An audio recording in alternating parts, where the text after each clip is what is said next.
Bonjour à tous, bienvenue dans ce bulletin d'information. Nous allons nous pencher aujourd'hui sur le conflit grandissant entre le Mali et Barrick Gold. De quoi s'agit-il exactement?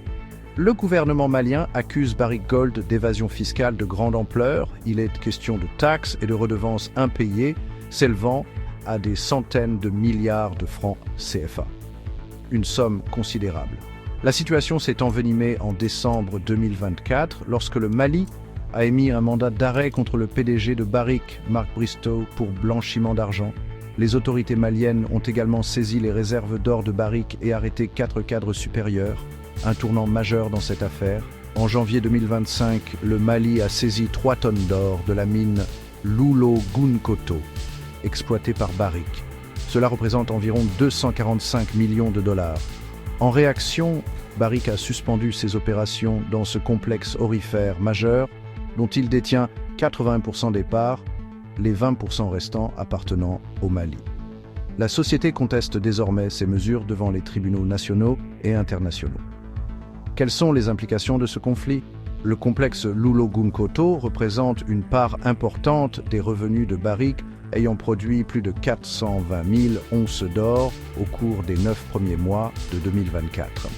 Ce litige représente environ 14% de l'EBITDA de Barrick, un chiffre significatif. Mais il ne s'agit pas seulement d'argent.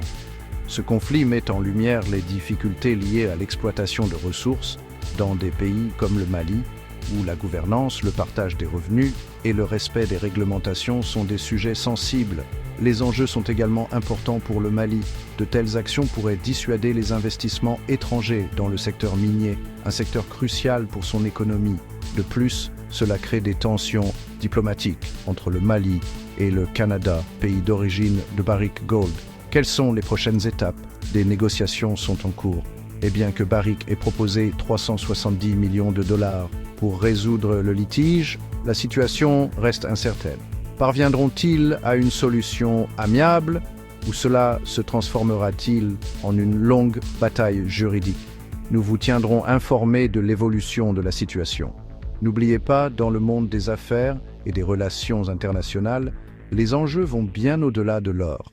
Merci de nous avoir suivis et à bientôt pour un prochain bulletin.